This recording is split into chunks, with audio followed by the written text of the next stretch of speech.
ஐந்தாம் வட்டாரம், அதைவிட 5 மடங்கு பெரிதான 4ஆம் வட்டாரம். பல வருடங்களுக்கு முன்பு இவ்விரு வட்டாரங்களின் நிலையை பற்றி சற்று சிந்தித்து பார்ப்போம். ஒரு பாதி நிலம், மறுபாதி நீர், இரண்டும் கலந்து நகரத்தை நினைவுபடுத்தும் கசப்பான உணர்வுகளை தவிர்க்க முடியவில்லை.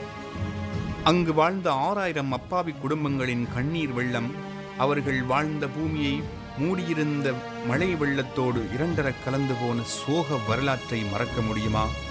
மாபெரும் மலேரியா அலை திட்டத்தை வெற்றிகரமாக செயற்படுத்தி அவர்களின் கண்ணீரை துடைத்தது செயல் வீரன், அன்றைய நாள் நகரசபை தலைவர் KA பாயிஸையும் இலகுவில் மறந்துவிட மாட்டார்கள்.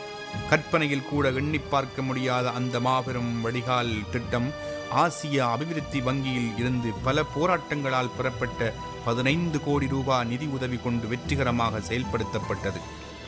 இந்த அரசு சாதனையின் தொடர்ச்சியாக ஆசிய அபிவிருத்தி வங்கியால் வழங்கப்பட்ட மீதி பணம் சுமார் 35 கோடி ரூபாவை கொண்டு புத்தளம் நகருக்குள் அமைந்துள்ள ஏனைய வடிகால்களின் மறுசீரமைப்பு நிகழ்வுகள் தொடர்ந்தன. இத்தகைய தொடர்ச்சியான அதிரடி சாதனைகளில் வீதிகளிலும் ஒழுங்கைகளிலும் மண்டி கிடந்த சேறும் தேங்கிக் கிடந்த நீரும் காணாமல் போயின. ஆனால் அந்தோ பரிதாபம், தன் மேனியில் இருந்த அழுக்கானது படிப்படியாக நீங்கி சந்தோஷத்தின் எல்லையை தொட்டுக் கொண்டிருந்த புத்தளம் அன்னை எதிர்பாராத அதிர்ச்சியில் உறைந்து போன சந்தர்ப்பமும் வந்தது. ஆம், அப்போதிருந்த ஒரு சில உள்ளூர் அரசியல் சாத்தான்களின் முட்டுக்கட்டை என்னும் விஷமித்தனத்தால் புத்தளம் அன்னையின் மகிழ்ச்சியும் ஒரு முடிவுக்கு வந்தது.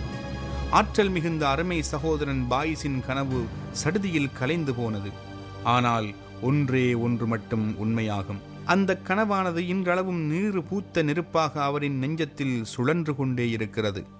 இன்னும் சிறிது காலத்துக்குள் இந்த வடிகால் அமைப்பு திட்டத்தை எத்தகைய எதிர்ப்பு வந்தாலும் அதற்கு முகம் கொடுத்து தடைகளை எல்லாம் தகர்த்தெறிந்து பரிபூரணமாக நிறைவேற்றும் தருணம் அண்மித்துக் கொண்டிருக்கிறது.